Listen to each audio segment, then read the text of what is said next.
Gente, dando continuidade ao nosso estudo sobre pré-modernismo, naquela primeira aula nós fizemos uma reflexão a respeito dos contextos e as características desse momento que nós chamamos de pré-modernismo.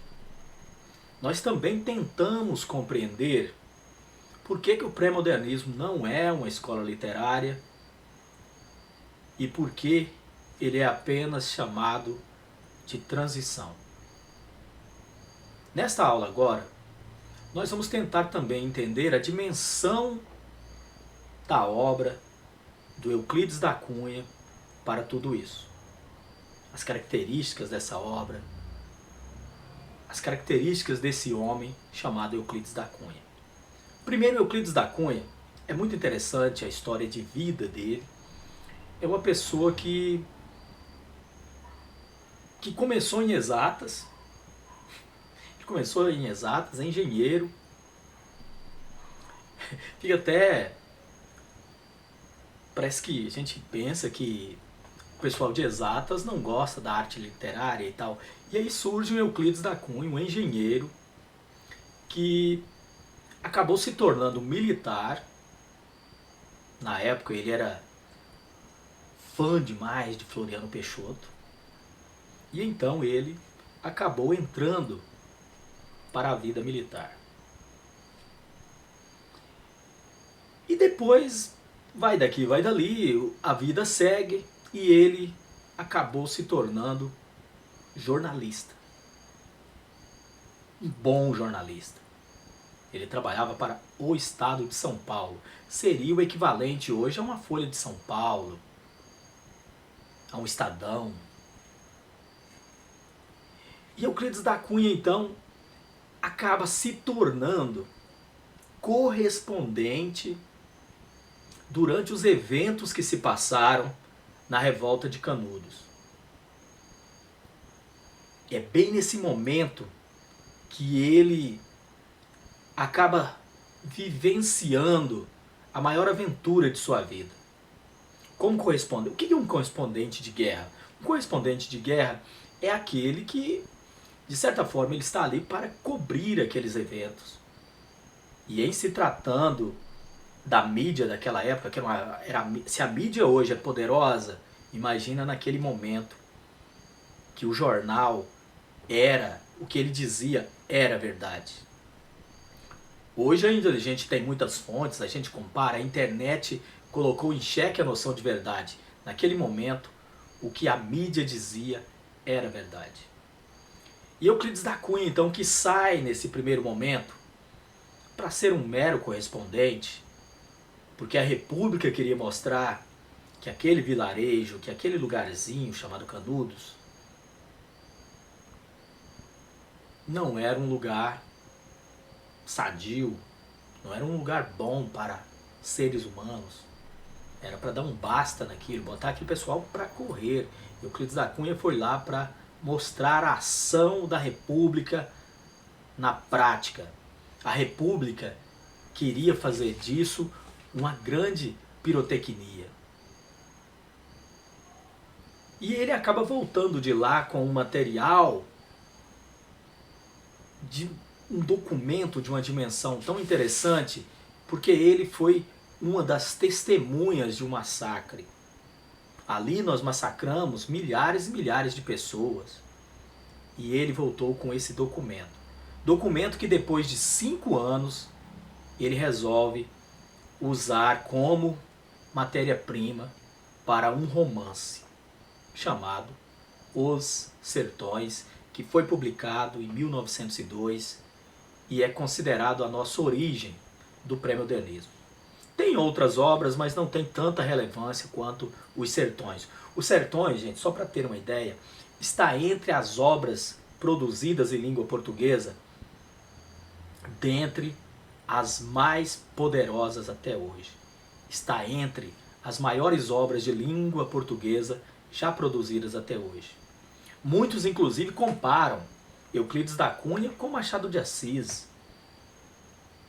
Tem até, como é que eu posso dizer, tem uma espécie de júri para ver qual dos dois era mais grandioso. É claro que eu não diria que chegou ao Machado de Assis. Poderia ter chegado, mas produziu pouco. Machado de Assis produziu crônica, poesia, peça de teatro, romance, novela e etc. Ele, crítica literária, Machado de Assis produziu de tudo. Foi realmente um escritor em toda a sua dimensão, um artista da palavra, não dá para comparar. Mas em domínio de língua portuguesa, sim. O domínio de língua portuguesa de Euclides da Cunha talvez chegue bem próximo. Talvez chegue bem próximo de um domínio de língua portuguesa de um Machado de Assis, sim. Euclides da Cunha produziu então esse livro chamado Os Sertões. Vamos lá rapidamente aqui. Que o fato central desse livro é a famosa Guerra de Canudos, que aconteceu no Brasil nesse período de 896 até 1897. Ou seja, durante um ano mais ou menos. Uma coisa que era para ser muito rápida. O governo tinha certeza que botar aquele pessoal para correr era algo muito rápido. O Brasil, naquele momento, passava por turbulência, porque a República estava sendo colocada. Então, naquele contexto ainda, a gente tinha a abolição, que aconteceu em 88, olha, muito próximo. Nós tínhamos a República em 89, inspirada no modelo norte-americano. E durante essa implantação da República, nós vamos ter uma separação, isso é importante, vou dizer de novo, nós vamos ter uma separação entre igreja e Estado. Porque dentro da monarquia, a igreja era muito forte dentro da monarquia. Quando nós, então, começamos com a República, a igreja começa a se separar do Estado. E isso é muito interessante. Porque através disso nós vamos ter a criação dos cartórios. Nós vamos ter a criação dos cartórios. Nós vamos ter a instituição do casamento civil. O casamento era feito apenas nas igrejas. Com o advento da República, inicia-se a ideia do casamento civil. Isso é interessante. Então vamos lá. Havia também aqui o famoso encilhamento, que era uma politicazinha estranha, o encilhamento. O governo pagava os prejuízos. O governo pagava os prejuízos dos fazendeiros plantadores de café. Como que funcionava? Se produzia, por exemplo, 5 toneladas de café, só vendesse 3 para a Europa, por exemplo, 2 toneladas que sobravam, eles jogavam fora, eles queimavam e o governo pagava por isso. Então isso é muito importante. O governo pagava por isso. E isso ia falir o Brasil. E no Brasil ainda acontecendo as revoluções federalistas. A Revolução Federalista lá no Rio Grande do Sul, a Revolução Farroupilha. Rio Grande do Sul querendo apartar do Brasil e se tornar um país independente. Olha o tanto de coisa que a República tinha que enfrentar. Então ia usar esse pessoal de Canudos como exemplo. Usá-los como exemplo. E fica aqui tem um mapinha, na Bahia, tá? O Arraial de Canudos fica na Bahia.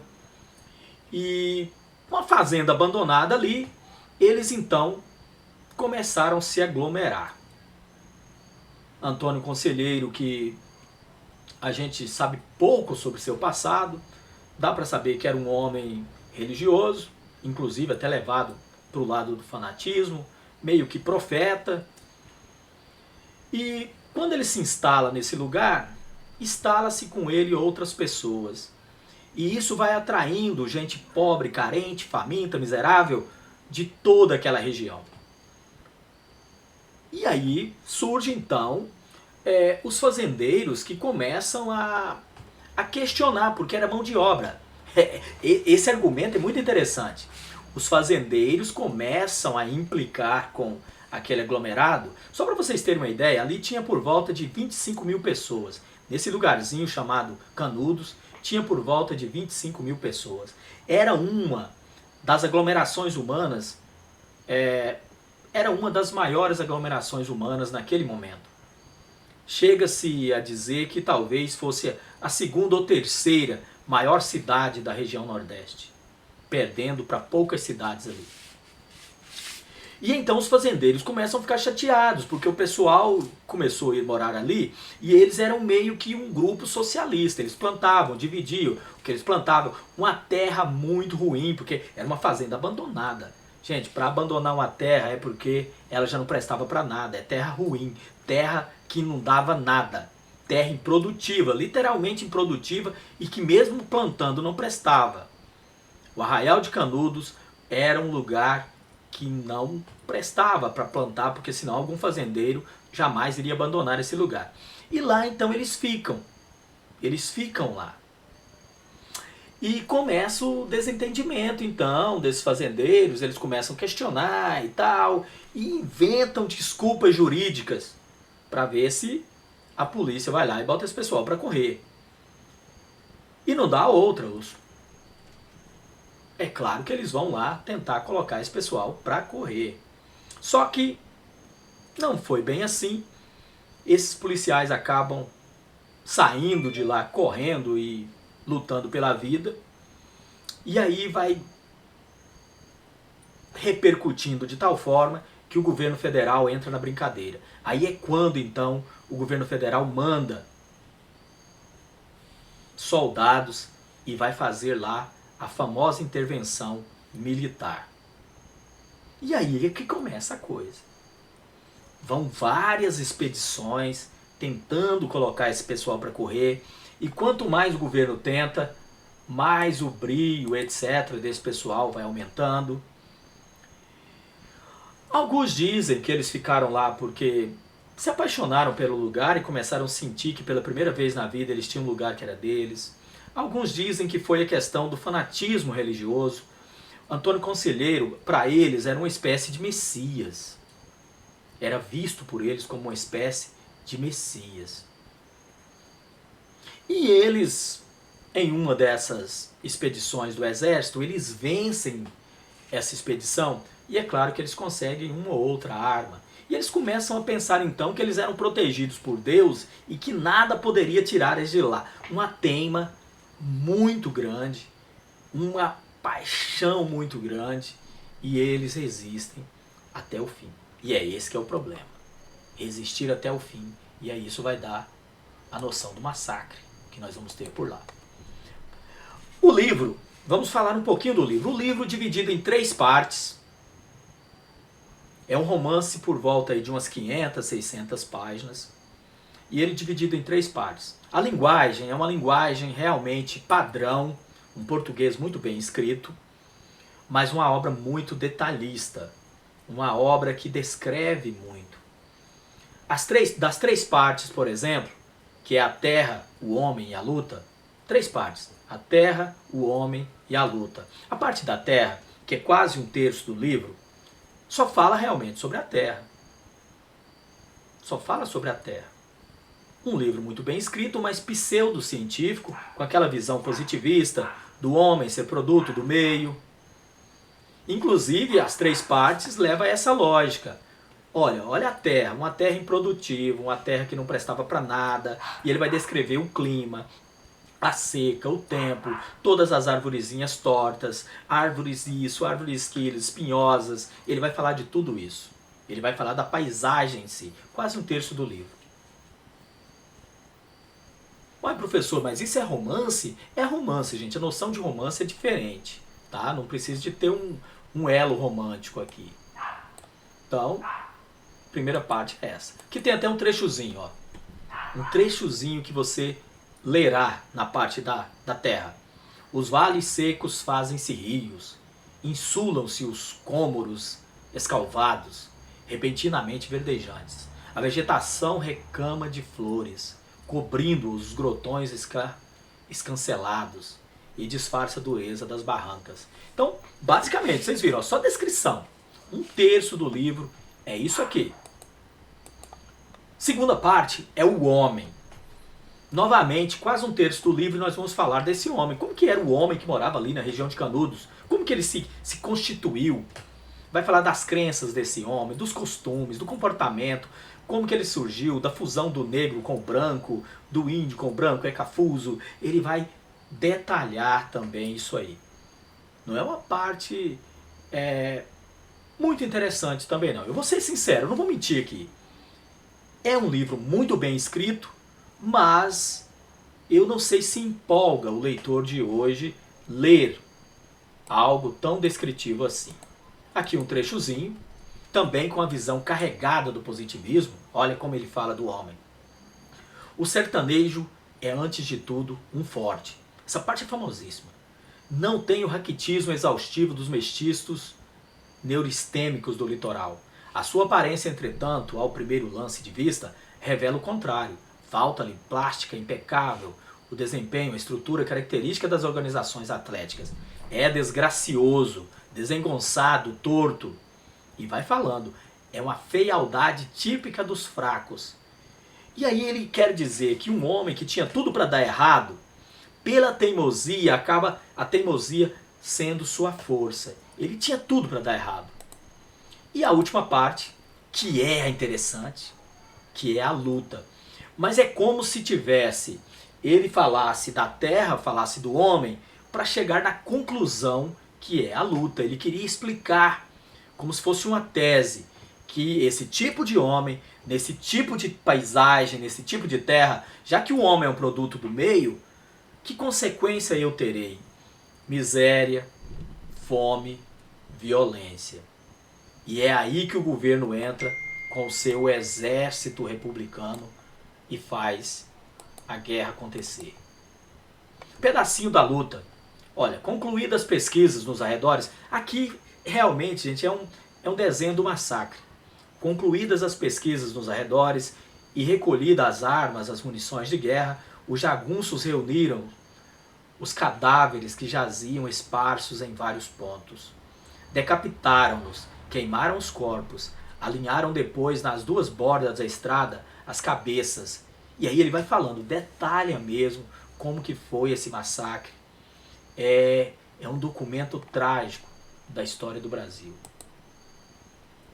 Aqui eu tenho uma questão que caiu no Enem de 2015. O Enem cobra muito os sertões. E é a parte que eu acho favorita, eu acho linda essa parte. Ela começa realmente fascinante, que fala, Canudos não se rendeu. Essa coisa da força dele, gente, resistir até o último homem, mesmo na desproporção, mesmo sabendo que eles não tinham chance, eles resistem até o fim. Olha que trecho magnífico. Canudos não se rendeu. Exemplo único em toda a história, resistiu até o esgotamento completo, vencido palmo a palmo, na precisão integral do termo. Caiu no dia 5, ao entardecer, quando caíram os seus últimos defensores, que todos morreram. Eram 4 apenas, um velho, 2 homens feitos e uma criança, na frente dos quais rugiam raivosamente 5.000 soldados. 5.000 soldados contra 4 pessoas no final desse conflito, e eles ficaram até o fim.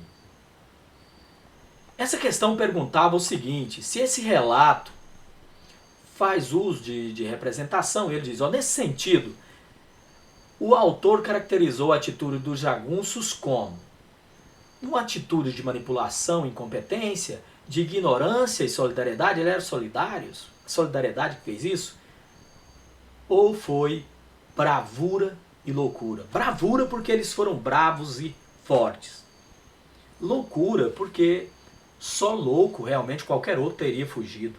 E eles ficaram até o fim. Até hoje se pergunta por que eles aguentaram até o fim. Porque eles não fugiram, porque eles não desistiram, porque eles não se renderam. Foram bravos, mas ao mesmo tempo fanáticos, loucos. Nunca vamos saber ao certo o que aconteceu. Basicamente isso. E aí depois, se vocês quiserem, podem ler Os Sertões, podem conhecer um pouco dessa obra magnífica, conhecer mais sobre Euclides da Cunha.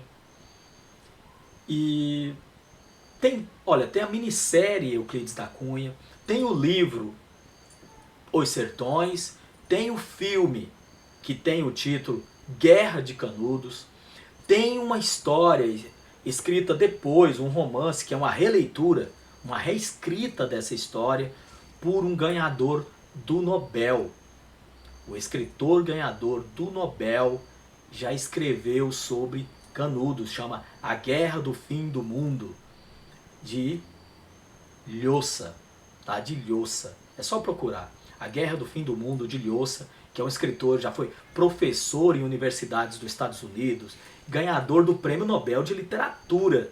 E ele escreveu A Guerra do Fim do Mundo. Segundo ele, a pessoa que fez ele querer ser escritor foi Euclides da Cunha. Embora ele não seja brasileiro, mas ele leu quando criança Os Sertões de Euclides da Cunha. Ele ficou fascinado. Ele veio para o Brasil quando ele se tornou escritor para pesquisar sobre Canudos. A cidade de Canudos, para quem não sabe, ela existe até hoje, tá? No sertão da Bahia. Ela fica lá quietinha. Não é a mesma Canudos, ela inclusive não está muito no mesmo lugar. Engraçado, curiosidade, antes de terminar a aula, tinha uma profecia do Antônio Conselheiro, que é a figura central dos sertões. Em torno de Antônio Conselheiro, todas aquelas pessoas se reuniram. E ele dizia o seguinte: o sertão vai virar mar, o mar vai virar sertão. É uma das profecias dele. Por coincidência, olha que curiosidade. Tempos depois, criou-se uma usina hidrelétrica naquela região, e a região onde era a Canudos antiga, todos aqueles escombros, pedaço de igreja ainda que sobrou, que o governo derrubou com os canhões, lá tudo se alagou. Quando a água baixa, ainda dá para ver até o topo lá da igreja, um pedacinho de escombro, que a ponta dele dá para ser vista dentro da lagoa. E aí depois construíram então a nova Canudos, um pouco mais acima, e até hoje ainda tem muitos descendentes lá. Você pode encontrar também na internet documentários sobre Canudos. Tem um documentário que ficou muito bom, que foi feito. Então tem coisas demais, gente. Tem coisas demais sobre Euclides da Cunha, sobre Canudos, sobre os sertões e etc. Tá? Dúvida? Manda pra gente. Vamos fazer uma pequena atividade agora sobre a obra Os Sertões.